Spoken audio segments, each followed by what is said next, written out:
இயேசு கிறிஸ்துவின் இனிதான நாமத்தினாலே இந்த நிகழ்ச்சிக்கு நேராய் மறுபடியும் உங்கள் யாவரையும் அன்போடு வாழ்த்தி வரவேற்கிறேன்.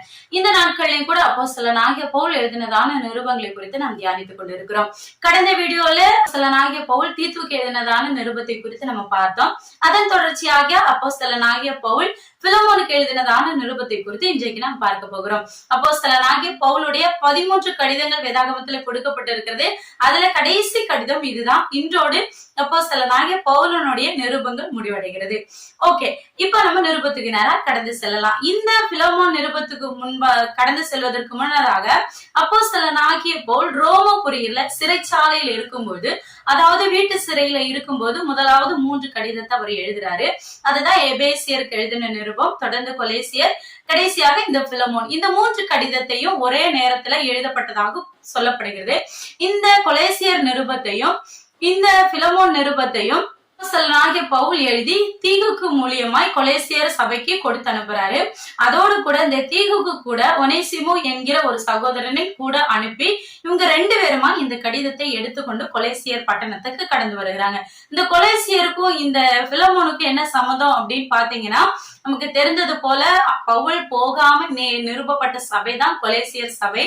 அவர் எபேசு சபையிலே ஊழியம் செய்து கொண்டிருந்த நாட்களே நம்ம எல்லாருக்கும் தெரிந்தது போல 3.5 ஆண்டுகள் அங்கு ஊழியம் செய்தாரு. அநேக ஊழியர்களை அங்கிருந்து உருவாக்குறாரு. அங்கிருந்து கொலேசியர் சபைக்கு போய் அங்க ஒரு விசுவாசிகளால ஒரு சபை உருவாகிறது. அந்த சபை எங்க தொடங்குது அப்படின்னு பார்த்தோம்னா, இந்த பிலமோன் என்கிறதான ஒரு மனுஷனுடைய வீட்டுல இந்த சபை ஆரம்பிக்கப்படுகிறது. அப்படியா இந்த பிலமோனுடைய வீட்டுல இந்த சபை நடந்து கொண்டிருக்கிறது. அப்படி இந்த பிலமோனுடைய வீட்டுல நடந்து கொண்டிருக்கிற சபைக்கு அப்போஸ்தலனாகிய பவுல் ஆல்ரெடி பொதுவான ஒரு நிருபம், அதாவது கொலேசு சபையில, அதாவது இந்த பிலமோன் வீட்டுல நடக்கிறதான அந்த சபைக்காக ஒரு நிருபத்தை எழுதிட்டாரு. தொடர்ந்து மறுபடியும் ஒரு கடிதத்தை எழுதுறாரு. இதனுடைய ஹெட்டிங்கே நீங்க பாத்தீங்க அப்படின்னா, பிலமோன் என்று அந்த ஒரு தலைவனுடைய பெயர் அங்கு குறிப்பிடப்பட்டிருக்குது. அவருடைய பேரிலே இந்த கடிதம் வருது. ஏன் அப்படின்னா, இந்த கடிதம் அவருக்காக எழுதப்பட்டது. இந்த கடிதத்துல நம்ம வாசிக்கிறதான பிலமோன் என்பவர் யாருன்னு பாத்தீங்கன்னா, கொலேசியர் பட்டணத்துல இருக்கிற நல்ல ஒரு அதிகாரம் உள்ள நல்ல ஒரு செல்வாக்கான ஒரு மனுஷன். இவர் பவுலின் மூலியமாய் கர்த்தரை அறிந்து கொண்டு இயேசு கிறிஸ்துவை விசுவாசித்து இவர் ரட்சிக்கப்படுகிறாரு, ஞானஸ்தானம் எடுக்கிறாரு. இவர் வீட்டிலேயே அநேக ஜனங்கள் கடந்து கர்த்தரை ஆராதிக்கும்படியாய் அங்க ஒரு சபை கூடி வருகிறாங்க. அப்படியே கர்த்தருக்குள்ள ஒரு பக்தி வைராக்கியமா உண்மையாய் நடக்கிற ஒரு நல்ல ஒரு மனுஷனா இருக்கிறாரு. இவர்கிட்ட அநேக வேலைக்காரர்களும் அதுவும் இல்லாம அடிமைகளும் அதிகமா இருந்தாங்க. அப்படி ஒரு செல்வாக்கான ஒரு மனுஷன் தான் இந்த பிலமோன். இந்த பிலமோனுக்கு எதற்காக இந்த கடிதத்தை அவர் எழுதுறாரு அப்படின்னு நம்ம பார்த்தோம்னா, ஆகிய பவுல் இப்ப எங்க இருக்கிறாருன்னா, ரோமபுரியில இருக்கிற வீட்டு சிறைச்சாலையில இருக்கிறாரு. அப்படி ஒரு வீட்டு சிறைச்சாலையில இருக்கிற இந்த நாட்கள்ல இந்த கொலேசியர் பட்டணத்துல என்ன நடக்குது அப்படின்னா, இந்த பிலமோனுடைய வீட்டுல அநேக அடிமைகள் இருக்கிறாங்க. அந்த அடிமையில ஒருவனான ஒனேசிமு என்கிற ஒரு அடிமையும் அங்க பிலமோனுடைய வீட்டுல வேலை செய்து கொண்டு இருக்கிறாங்க. ஏதோ ஒரு காரணத்தினால அந்த அடிமை என்ன பண்றாரு அப்படின்னா, இந்த பிலமோன் வீட்டுல இருந்த காசையோ அவருக்கு தேவையான சில அநேக காரியங்களை எடுத்துக்கிட்டு அவருக்கு நஷ்டம் உண்டாகும்படியா அவர் என்ன பண்ணிட்டாருன்னா, தப்பித்து ரோமபுரிக்கு ஓடி போகிறாரு. இந்த ரோமபுரிக்கு, இந்த கொலேசியர் பட்டணத்துல இருந்து ரோமபுரிக்கு செல்லணுமா இருந்தா கிட்டத்தட்ட 6 மாதங்கள் ஆகும். இந்த 6 மாதங்களாய் அவர் டிராவல் பண்ணி ரோமபுரிக்கு அவர் போகிறாரு. ரோமபுரிய பத்தி நம்ம எல்லாருக்குமே தெரியும். அந்த நாட்கள் கிட்டத்தட்ட 9 லட்சம் ஜனங்கள் வாழ்கிறதான ஒரு நல்ல ஒரு செல்வாக்கான ஒரு நல்ல ஒரு சிட்டின்னு கூட சொல்லலாம். அந்த நாட்கள்ல நல்ல ஒரு உயர்தரமான ஒரு பட்டணமாக இருந்தது. இந்த ரோமபுரியை குறித்து நம்ம அநேக காரியங்களை பார்த்திருக்கிறோம். அப்படிப்பட்டதான ரோமபுரிக்கு இவர் என்ன பண்றாருன்னா கடந்து செல்கிறாரு. அங்க கடந்து சென்று வேலை செய்தா என்ன பண்றாரு அப்படின்லாம் தெரியல. எப்படியோ இவரு அடிச்சு புடிச்சு தேடி கண்டுபிடிச்சு இவர் என்ன பண்ணிட்டாரு அப்படின்னா, சிறைச்சாலையில இருக்கிறதான அப்போஸ்தலனாகிய பவுலை அவர் சந்திக்கிறாரு. தெரியும், பவுலை சந்தித்த யாருமே ஏசப்பாவை ஏற்றுக்கொள்ளாதவங்களா இருக்க முடியாது. அப்படி பவுலை போய் சந்திக்கிறாரு. அவர் மூலியமாய் கர்த்தருடைய வார்த்தையை கேட்கிறாரு. அவர் கூடயே இருக்கிறாரு. நாளுக்கு நாள் இந்த ஒனேசிமு கர்த்தருக்குள்ள என்ன பண்றாருன்னா வளர்க்கப்படுது. இப்படி வளர்ந்து வருகிற நாட்கள்ல இவர் என்ன பண்றாருன்னா பவுலுக்கு ஹெல்ப் பண்ணும்படியா அநேக காரியங்களே பவுல் கூட இருந்து செய்து வந்து ஒரு வேலைக்காரனை போல ஒரு பிள்ளைய போல இருந்து எல்லா காரியத்தையும் பவுலுக்கு தேவையான சகல காரியத்தையும் பவுலோட கூட இருந்து அவர் நடத்தி வருகிறாரு. அப்படி நடத்தி வரும்போது கொஞ்ச நாட்கள் கழிந்ததுக்கு அப்புறமா இவன் ரட்சிக்கப்பட்டான், இயேசு கிறிஸ்துவை ஏற்றுக்கொண்ட உடனே இவன் இருதயத்துல ஒரு குற்ற உணர்வு வந்துட்டு, ஏன்னா நம்ம தப்பு பண்ணிட்டு நம்ம எஜமானுக்கு துரோகம் பண்ணிட்டு நம்ம என்ன பண்ணிட்டோம்னா நம்ம ஓடி வந்துட்டோம். இப்ப ஏசப்பாவை நம்ம ஏற்றுக்கொண்டோம், எஜமான நம்மளை தேடுறாரா இல்லையா தெரியாது, ஆனாலும் நம்ம கர்த்தரை ஏற்றுக்கொண்டோம், கர்த்தருடைய பார்வையில இது தப்பா இருக்கும் அப்படின்னு சொல்லி ஒனேசிமனுடைய இருதயத்துல ஒரு குற்றம் வந்தனால ஒனேசிம என்ன பண்றாருன்னா அப்போஸ்தலனாகிய பவுலிடத்துல தன்னை குறித்து அவர் என்ன பண்றாருன்னா சொல்றாரு, நான் இந்த மாதிரி கொலேசி பட்டணத்துல இருந்தேன், இந்த மாதிரி ஒரு சம்பவத்தை நடத்திட்டு நான் இங்க வந்துட்டேன் அப்படின்னு சொல்லி சொல்றாரு. இதை கேள்விப்பட்டதான பவுல் என்ன, கவலைப்படாத, நீ என் கூட இருக்கிறது எனக்கு சந்தோஷம் தான், இருந்தாலும் நீ ஒரு தப்பு பண்ணிட்ட, அந்த தப்பை சரி பண்ணணும்னு சொல்லிட்டு அவர் என்ன பண்றாருன்னா நீ மறுபடியும் திரும்பி நீ அவர்கிட்ட பிலமோனுக்கிட்டே நீ போயிட்டு நீ செய்ய வேண்டிய காரியத்தை அங்க போய் செய், ஃபர்ஸ்ட் அவர்கிட்ட போய் அப்பாலஜிஸ் பண்ணு, முதல்ல உன்னுடைய நீ பண்ண தவிர அவர்கிட்ட சொல்லி மன்னிப்பு கேட்டு அங்க இருந்து சரி பண்ண பாரு அப்படின்னு சொல்லி சொல்றாரு. சொல்லும் போது நம்ம எல்லாருக்குமே தெரியும், அந்த நாட்கள்ல அடிமைகள் எப்படின்னா அவங்களுக்கு வந்து ஒரு காசு கொடுத்து வாங்கிடுவாங்க. அந்த அடிமைகள் ஒரு வீட்டுல ஒரு எஜமானுக்கு அடிமையா இருக்கும்போது அவங்க தனியா வந்து அடிமை ஆயிட்டாங்க அப்படின்னா அவங்க அடிமை காலத்துல ஒருவேளை அவங்க கல்யாணம் பண்ணியிருக்காங்க, அவங்களுக்கு பிள்ளைங்க பிறந்திருக்காங்க, இல்ல அவங்க வேற எதனா ஒரு காரியத்தை செஞ்சிருக்காங்க அப்படின்னா இவங்களுக்கு குறிப்பிட்ட அந்த அடிமைத்தனத்திற்கான நாட்கள் முடியும் போது கிட்டத்தட்ட ஒரு 20 வருடம் அடிமையா இருக்கிறாங்கன்னு வைங்களேன். அந்த 20 வருடத்துல இவர் திருமணமாகி இவருக்கு பிள்ளைகள் இருந்தாலும் இவர் 20 வருடம் அடிமைத்தனம் முடிந்து இவர் வெளியே போகும்போது இவர் மாத்திரம்தான் போகணும். அந்த பிள்ளைங்க அந்த மனைவி எல்லாமே அந்த எஜமானுக்கு சொந்தக்காரங்களா ஆயிடுவாங்க. அப்படிப்பட்டதான கொடூரமான ஒரு நாட்களா இருந்தது. அடிமைகள் அப்படின்னா அப்படிதான் இருந்தாங்க. இந்த அடிமையில யாராவது ஒருத்தவங்க தப்பு பண்ணிட்டாங்க, இந்த மாதிரி எஜமானுக்கு துரோகம் பண்ணிட்டாங்க அப்படின்னு சொல்லி கேள்விப்பட்டா இந்த எஜமான் அவங்களுக்கு என்ன பனிஷ்மெண்ட் வேணாலும் கொடுக்கலாம். முதல்ல அவங்களுடைய விருப்பம் என்னவோ அப்படிப்பட்ட பனிஷ்மெண்ட் அவங்களுக்கு கொடுக்கலாம். ஒரு கொடுமையான ஒரு மனுஷனா அப்படின்னா அவர் என்ன பண்ணலாம், அந்த அடிமையை கொலை கூட பண்ணலாம். அப்படி பண்ணுவதற்கான சட்ட திட்டங்கள் அந்த நாட்கள்ல இருந்தது. அப்படிப்பட்ட ஒரு சூழ்நிலையில தான் இந்த ஒனேசிமு கிட்ட அப்போஸ்தலனாகிய பவுல் சொல்றாரு, நீ இந்த மாதிரி பிலமோனு கிட்ட திரும்பி போ அப்படின்னு சொல்லும் போது ஒருவேளை இவர் பயந்திருக்கலாம், நான் எப்படி போவா, அவர் என்னை வச்சிருப்பாரான்னு எனக்கு தெரியலையே அப்படின்னு நான் பயந்து ஒருவேளை பேசியிருக்கலாம். அப்படி இவருடைய பயப்படுதலை பார்த்து அப்போஸ்தலனாகிய பவுல் என்ன சொல்றாருன்னா, அப்ப நீ ஒண்ணு பண்ணு, நான் ஒரு கடிதத்தை ஒரு சிபாரிசு லெட்டர் எழுதி நான் உன்கிட்ட தரேன், நீ இதை எடுத்துட்டு போய் அவன்கிட்ட கொடு, அப்ப அவன் உன்னை ஏற்றுக்கொள்ளுவான் அப்படின்னு சொல்லிட்டு ஒரு கடிதத்தை எழுதுறாரு. இந்த கடிதத்தை குறித்து நம்ம பார்ப்போம்னா இந்த கடிதத்துல ஒரே ஒரு அதிகாரம் மாத்திரம்தான் இருக்கு. இதுல 25 வசனங்களும் கொடுக்கப்பட்டிருக்குது. கிட்டத்தட்ட 430 வார்த்தைகளும் இங்க கொடுக்கப்பட்டிருக்கு. இந்த கடிதத்தை குறித்து நம்ம பார்க்கும்போது சிம்பிளா சொல்லணுமா இருந்தா இது ஒரு மன்னிப்பு கடிதம் அப்படின்னு சொல்லலாம். மன்னிப்பு கேட்டுதான் இந்த கடிதத்தை அவர் எழுதுறாரு. ஆனா இதுல மெயினா என்ன விஷயம்னா இந்த 430 வார்த்தைகள் அடங்கிய இந்த ஒரு லெட்டர்ல ஒரு முறை கூட மன்னிப்பு அப்படிங்கிற வார்த்தையே இல்லை. அந்த அளவுக்கு ஒரு கடிதத்தை எழுதி, ஆனா இந்த கடிதத்தை நம்ம வாசிக்கும்போது நமக்கு நல்லாவே தெரியும் இது மன்னிப்பு கடிதம்னு. ஆனா மன்னிப்புன்ற வார்த்தையே இல்லை. அந்த அளவுக்கு ஒரு தெளிவான ஒரு கடிதத்தை அப்போஸ்தலனாகிய பவுல் எழுதுகிறாரு. இவர் எழுதும்போது முதலாவது என்ன சொல்றாரு அப்படின்னா பிலமோனை வாழ்த்துறாரு. வாழ்த்தி இந்த கடிதத்தை அவர் ஸ்டார்ட் பண்றாரு. 3 வசனங்களை நீங்க எடுத்துட்டீங்க அப்படின்னா இந்த பவுல் கூட யார் யாரெல்லாம் இருக்கிறா அவங்க எல்லாருமே உங்களுக்கு வாழ்த்துதல் சொல்றாங்க. மெயினா இதை ஏன் கையினால நான் எழுதுறேன் அப்படின்னு சொல்றாரு. நம்ம இப்ப எல்லாருக்குமே தெரியும் அவர் நிறைய கடிதத்தை எழுதுவாரு. நிறைய கடிதம் எழுதும் போது லாஸ்டா இவர் சொல்லுவாரு, யாருன்னா ஒருத்தவங்க எழுதுவாங்க. ஆனா இந்த கடிதத்துல நம்ம பார்க்கும்போது அவர் ஒரு வார்த்தை சொல்றாரு, இந்த கடிதத்தை என்னுடைய கைகளினால நான் எழுதி உனக்கு அனுப்புறேன் அப்படின்னு சொல்றாரு. சோ அவருடைய கையினால ஒரு கடிதத்தை எழுதி அனுப்புறாரு.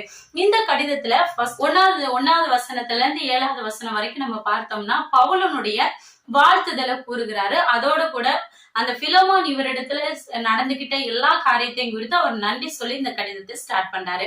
தொடர்ந்து இருக்கிற வசனங்களை குறித்து நம்ம பார்ப்போமானா அதுல பிலமோனை குறித்து அவர் எழுதியிருப்பாரு. அவருடைய சாட்சியின் நிமித்தமா எவ்வளவு சந்தோஷப்படுகிறோம், அவரை குறித்து ரொம்ப பெருமையா பேசியிருப்பாரு. அப்படி பெருமையா பேசி கடைசியாக அவருடைய வாழ்த்துதலையும் கூறி கூட இருக்கிறவங்களை பத்தியும் சொல்லி இந்த கடிதத்தை அவர் முடிக்கிறாரு.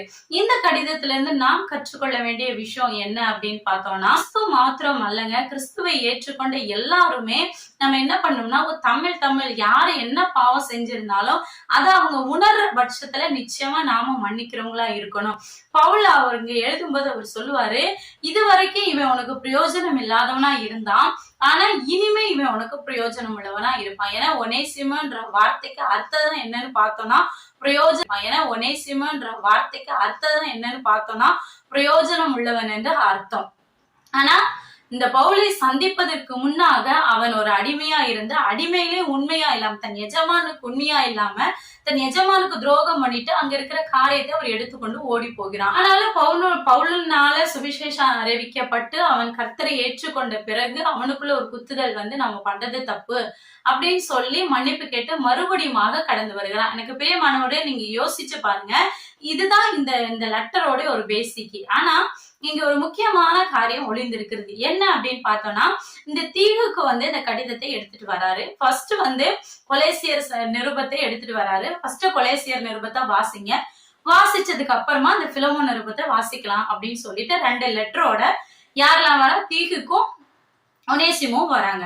இவங்க 2 பேரும் வரும்போது அந்த சபையில இருக்கிறவங்க எல்லாம் எப்படி பார்த்திருப்பாங்க? அந்த சபைன்னு பார்த்தோம்னா நம்ம எல்லாருக்கும் தெரிஞ்சது போல இந்த பிலமோனுடைய வீட்டுலதான் சபை கூடி வருது. அப்படி அந்த பிலமோன் வீட்டுக்கு இவங்க லெட்டர் எடுத்துட்டு வரும்போது ஃபர்ஸ்ட் பார்த்த எல்லாருமே என்ன சொல்லிருப்பாங்க, இவன் தான் ஒனேசிமோ, பிலமோனை நம்ம தலைவரை ஏமாத்திட்டு போனானே, அவன் தான் இவன் திருடன், இவன் அடிமை தானே அப்படின்னு சொல்லி வாய்க்கு வந்தபடி எல்லாம் பேசுறாங்க. அதே நேரத்துல இந்த ஒனேசிமோ இங்க வந்து நிக்கிறான், பயந்து போய் நிக்கிறான். ஏன்னா நமக்கு தெரிஞ்சது போல அந்த நாட்கள்ல அடிமைகளை கொலை செய்யறது கூட சட்டம் இருந்தது, அது தப்பே இல்லை. ஒருத்தன் ஏமாத்திட்டு போயிட்டானா அவனை கொலை செய்யலாம். அப்படி ஒரு சூழ்நிலை இருக்கும்போது இவன் பயந்து விரைச்சுக்கிட்ட வந்து நிக்கிறான். அப்படி நிக்கும் போது ஃபர்ஸ்ட் வாசிக்கப்படுகிறது வந்து கொலேசியர் நிருபம். கொலேசியர் நிருபத்தை வாசிச்சுக்கிட்டே இருக்கிறாங்க.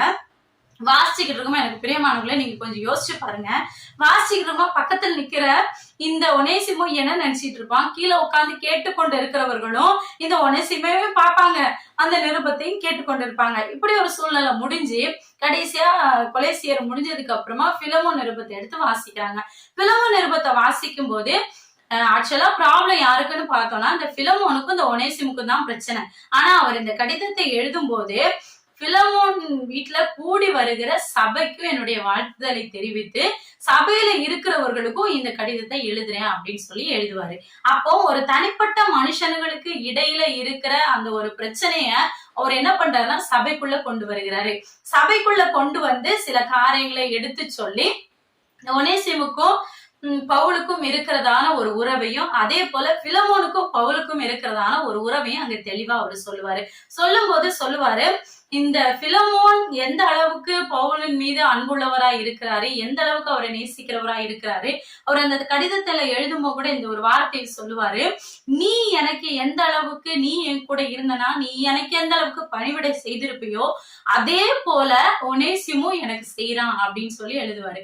அப்பனா எந்த அளவுக்கு இந்த பிலமோன் வந்து பவுலை நேசிக்கிறவரா இருந்திருப்பாரு, எந்த அளவுக்கு இந்த பவுல் சொன்னா பிலமோன் கேட்பாரு அப்படிங்கிற ஒரு நம்பிக்கை இருந்திருந்தா இந்த கடிதத்தை அவர் எழுதி கொடுத்திருப்பாரு.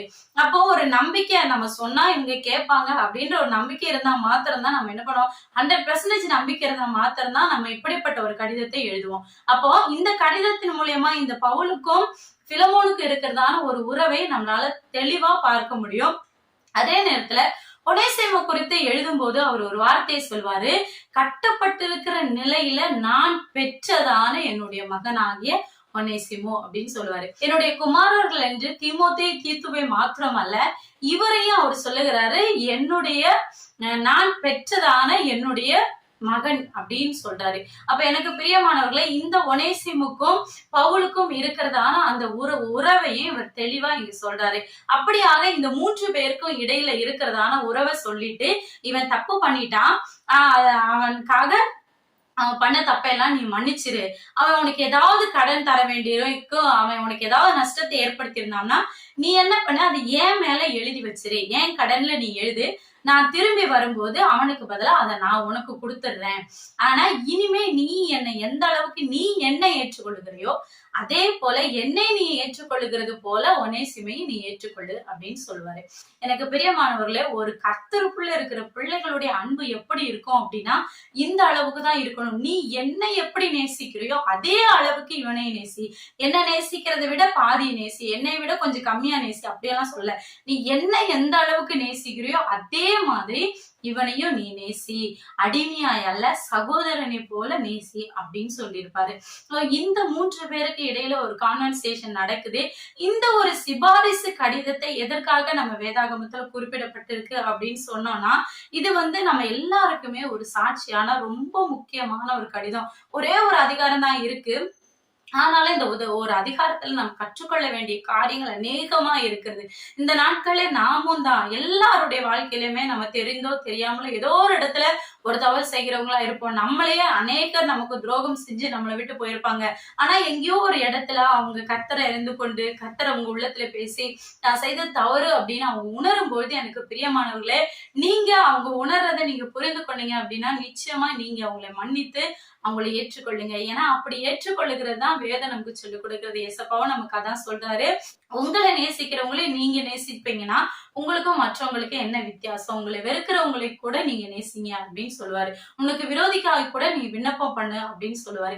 அப்ப இந்த நாட்கள்ல இந்த கடிதத்தின் மூலியமா நாம் கற்றுக்கொள்ள வேண்டியது, நமக்கு ஒருத்தவங்க துரோகமே பண்ணி இருந்தாலும் இந்த நாட்களை நாம் மன்னிக்கிறவர்களா இருக்க வேண்டும். எனக்கு பிரியமானவர்களே, உங்களுக்கு தெரியுமா, இந்த கடிதம் வரைக்கும் நமக்கு தெரியும். இந்த கடிதத்துக்கு அப்புறமா இந்த பிலோமோன் ஒனேசிமா மன்னிச்சாரா, ஏத்துக்கிட்டாரா அப்படி வேதாகமத்துல நம்ம கொடுக்கப்படல. ஆனா சரித்திர ஏடுகள் என்ன சொல்லுது அப்படின்னா, இந்த பிலோமோன் ஒனேசிமா மன்னித்து ஏற்றுக்கொண்டு ஒரு சகோதரனை போல பாவிக்கிறாரு. எபேசு சபையில நம்ம பார்த்தது போல 2ல தீமோத்தேயு என்ன பண்றாருன்னா மரணம் அடைகிறாரு. அந்த தியானாளுடைய அந்த ஒரு பண்டிகையில தீமோத்தேயு மரணம் அடைகிறாரு. அதுக்கப்புறமா அந்த சபையை அதுக்கப்புறமா தொடர்ந்து நடத்துறதுக்கு ஒரு தலைவர் வேணும் அப்படின்னு சொல்லி தேடிட்டு இருக்கும்போது யாரை ஏற்படுத்தலாம் அப்படின்னு சொல்லும் போது இந்த ஒனேசிமாவை மறுபடியும் இந்த எபேசு சபைக்கு தீமோத்தேயு இருந்த இடத்துல ஒரு தலைவனாக ஏற்படுத்துகிறார்கள் என்று சொல்லி சரித்திரம் நமக்கு சொல்லுகிறது.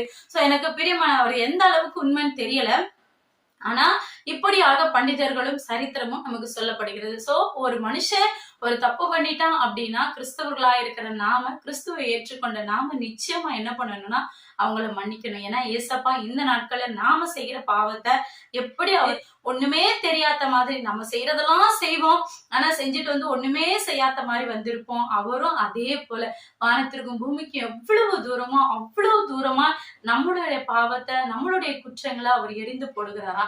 அதே போல எனக்கு பிரியமானவர்களே, இந்த ஒனேசிமை போல உங்களுடைய வாழ்க்கையில யாராவது உங்களை முதுகுல குத்திட்டு உங்களுக்கு வேதனைப்படுத்தும்படியா உங்களுக்கு நஷ்டத்தையோ உங்களுக்கு ஏதாவது ஒரு வகையில ஒரு வேதனையை ஏற்படுத்திட்டு போயிட்டாங்களா, அவங்க திரும்பி வராங்களா, எனக்கு பிரியமானவர்களே, அன்போடு நீங்க அவங்களை ஏற்றுக்கொள்ளுங்க. இதுக்கு முன்னாடி அவங்க மீது வைத்திருந்த அன்பை காட்டிலும் இதுக்கு அப்புறமா நீங்க அவர்கள் மீது வைக்கிற அன்பு அதிகமா இருக்க வேண்டும். ஏன்னா ஏசப்பா நமக்கு அதைதான் செஞ்சாரு. அவரை பின்பற்றுகிறதான சீஷர்களும் நமக்கு அதைதான் செஞ்சாங்க. இந்த நாட்களை நாம் வாசித்ததான இந்த வார்த்தையின் மூலியமாய் சீஷர்களை பின்பற்றுகிறதான பிலமோனா இருக்கட்டும், தீமோத்தேயுவா இருக்கட்டும், தீத்துவா இருக்கட்டும், யாரா இருந்தாலும் அவர்களை சீஷர்களை பின்பற்றுகிறவர்களா இருக்கிற எல்லாருமே அததான் செஞ்சாங்க. சோ நமக்கு முன்னாடி இருக்கிறவங்க எப்படி போகிறாங்களோ நம்முடைய பாதையும் அப்படியா இருக்க வேண்டும். இந்த நாட்களை நீங்க எல்லாவற்றையும் மறந்துடுங்க. யாரு உங்களுக்கு என்ன பண்ணாலும் எல்லாத்தையும் மன்னித்துருங்க.